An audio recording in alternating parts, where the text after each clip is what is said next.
What is God's will for your life? As Christians, this is a question we so often ask God, and I know I've wrestled with this question myself. As Christmas approaches and we enter into a new year, dreams and God's will have been in the forefront of my mind lately as I reframe my heart and my mind for the new year. God has been really speaking to me about what it means to dream. Dreaming big and following your dreams and achieving big goals is something that this society really emphasizes to the point where we end up idolizing these dreams. And so today I really want to focus in on these topics and really dive into what God has to say. Recently, my husband has been supporting this ministry and they send us new books every month. And this book in particular really stood out to me. It's called Dream Small by Seth Lewis. And the title was really interesting because I'm not used to seeing something that says dream small.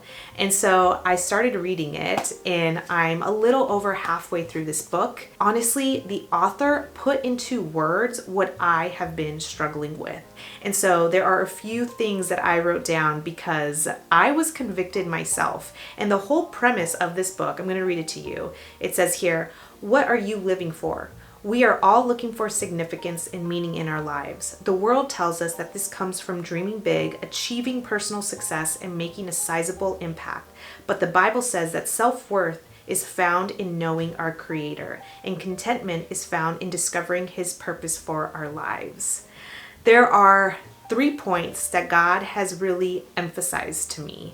And the first one is this: dreaming big is a mistake. And it goes along with the premise of this book and what I've been thinking about and what I've been feeling, honestly. I remember back in college, which is the epitome of dreaming big. You go to college with these goals and these hopes that you want to achieve big things when you graduate. And I remember a big emphasis in the classroom was to network. They would always mention how you need to network. And a little backstory, I was adamant about getting accepted into the film program at my university. And so this was a big dream of mine for a very, very long time. And I remember right before I got accepted into my university, I was just praying to God and I was just telling Him about these dreams that I want and how I really want to get accepted into this film program. But honestly, I look back and I realize how selfish my dreams were.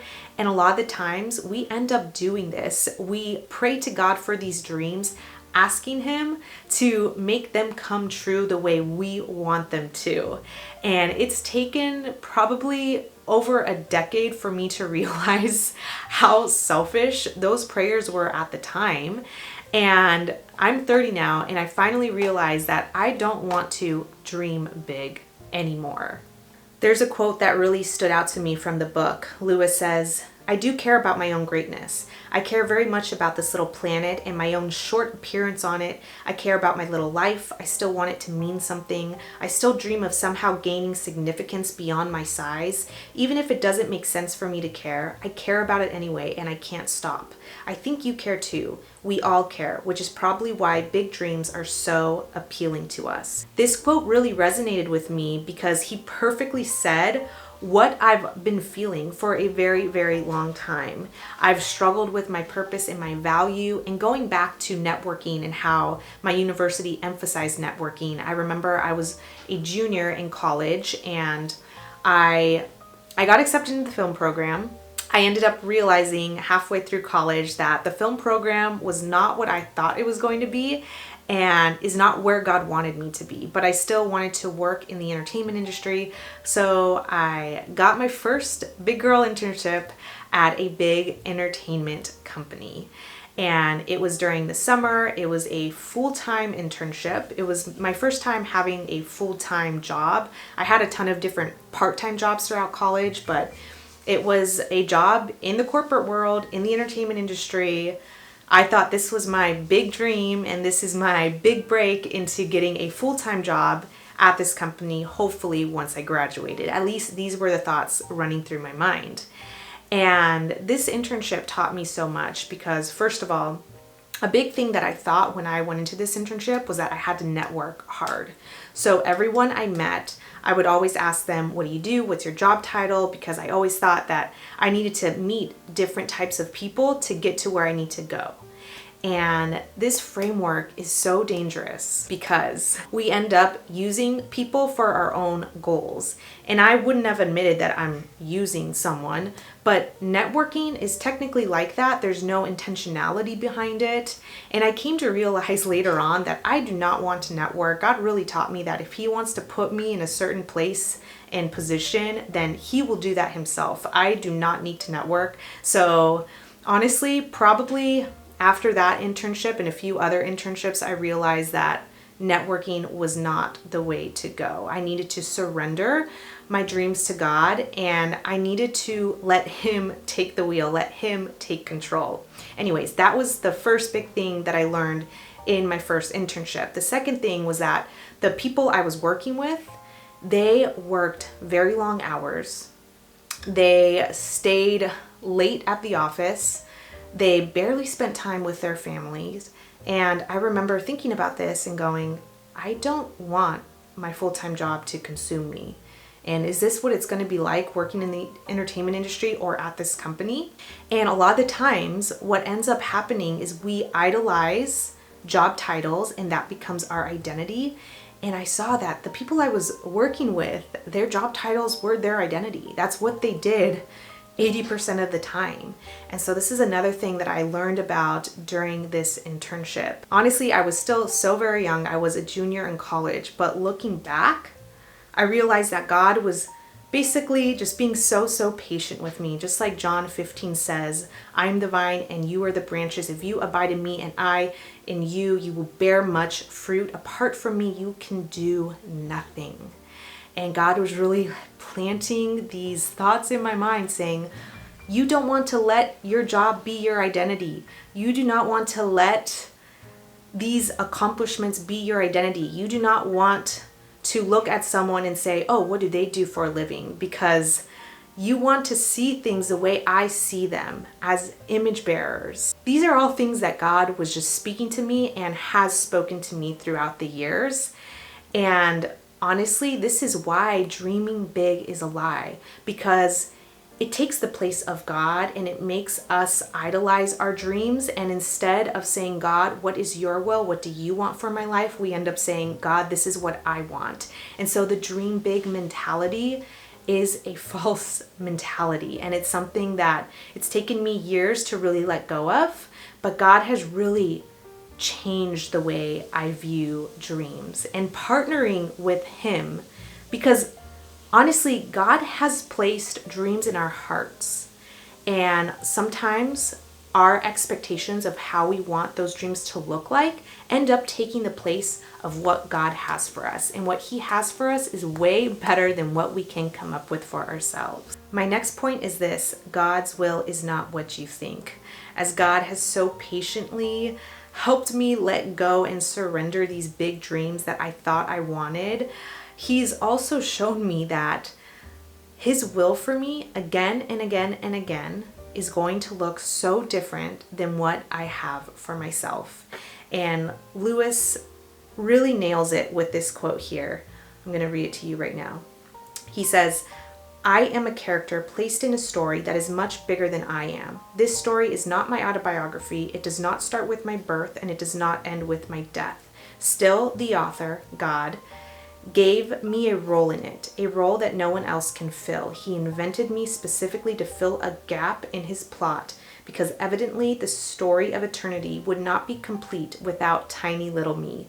The same is true for you, and it is good news.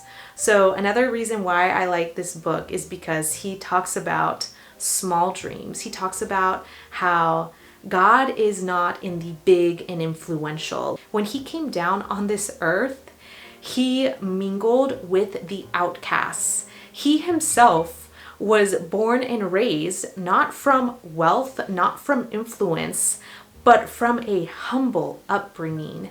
And he taught us that we need to be his hands and feet and model what he modeled here on earth. In John, there's a passage that time and time again, it's just a beautiful depiction of who Jesus is. And it's a beautiful depiction of Jesus' humility when he washes the disciples' feet. And he essentially flips the hierarchy upside down and tells them that leadership is all about serving. I'm paraphrasing here, but this passage really humbles me. I'm going to read it to you right now.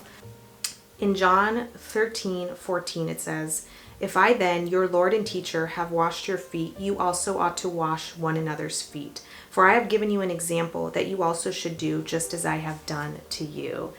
And this is a huge reminder for me as I think about dreams and God's will.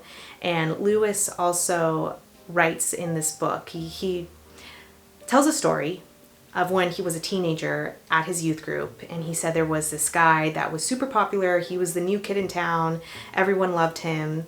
And Seth was the outcast, essentially. He wasn't popular and he wanted to be friends with this new guy. And so he said his perspective and his intentions were completely flipped. He was basically wanting to be a part of the popular crew. And when he felt like an outcast, he thought there was something wrong with him because he didn't feel valued.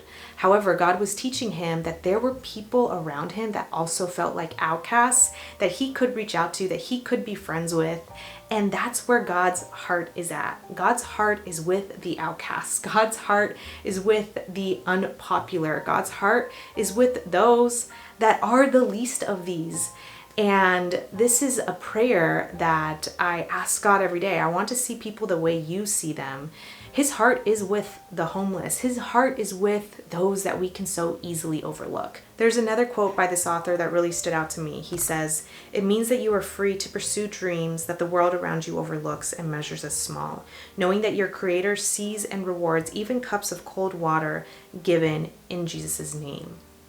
And this is huge. God is not about that dream big mentality.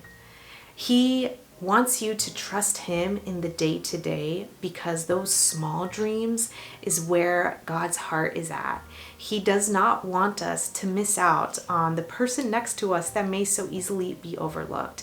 He does not want us to miss out on those daily tasks that serve others, that we may easily say, well, what impact is this making? Sometimes we are so focused on being big influencers and making a big impact and having a big following that we miss out on what God is doing in the day-to-day. And this is why God's will is not what you think it is, because God's will may not necessarily be you accomplishing these big dreams, because you're not the author of your own story. God is. My last point is this: spending time with God is key. As 2024 approaches, we need to make sure that our mindset is focused on spending time with God and growing our relationship with him. And I recently received this journal in the mail, and it is called the Daily Prayer and Gratitude Journal. And it honestly came at the perfect time. It is by the Christian Journal Company. And their mission is to create tools to develop your faith and strengthen your relationship with God. They reached out to me asking if I wanted to try out their journals, and I'm a big journal fan. I love journaling, I love writing. And when I started this, it really allowed me to be intentional with each and every day, because each day you can take a few minutes to really reflect on how you want your day to look like. And each section has some intentional questions to really think about. The first one is today's prayer request. You can write out a little prayer. The second one is to think about 3 things to give thanks to God for. And the one that I love the most is 3 blessings that happened today. And a lot of the times we can think of general blessings, our family, having food on the table, having shelter. But we can miss out on those little blessings that God gives us each day, or we can just so easily overlook them, take them for granted. I know I do this a lot of the times, especially being a new mom and now having to balance being a new mom and also working full time. And I feel like a lot of my days just go by in a blur, and I don't intentionally think about, what did God do today? what were some blessings that I so easily overlooked? And so as I've been just writing in this journal, it has allowed me to be intentional with my day. And even in the hard days, honestly, I've been struggling this past week. I did have a hard week. I am having a hard time managing everything that I am supposed to manage in my life, being a good mom, working full time, being able to be intentional with the relationships that God has given me. And sometimes I don't feel adequate. When I say sometimes, that's most of the time. And it's just so humbling to kind of take a step back and just write in this journal. And so as 2024 approaches, I really recommend this journal. I will have links to the journal down below, especially if you're wanting to set your intentions for 2024. Having a journal like this is the best way to do it. So what are your dreams and your goals for 2024? I encourage you just to pray to God and ask Him, am I idolizing these dreams? Help me to surrender them to you. Help me to let go of the expectations I have in my head. Because a lot of the times we can so easily make a job title or our achievements or a dream an idol, like I keep repeating. And this is something that God's convicted me of. It's something that I've had to pray about throughout the years. And as 2024 approaches, I think these are good questions to really think about. As always, if you have any prayer requests, leave them down below. And don't forget to subscribe for more faith-based content in the next few weeks. And turn on that notification bell so you never miss an upload. I hope you all are having a blessed week, and I will see you all very soon for another video. Bye, guys.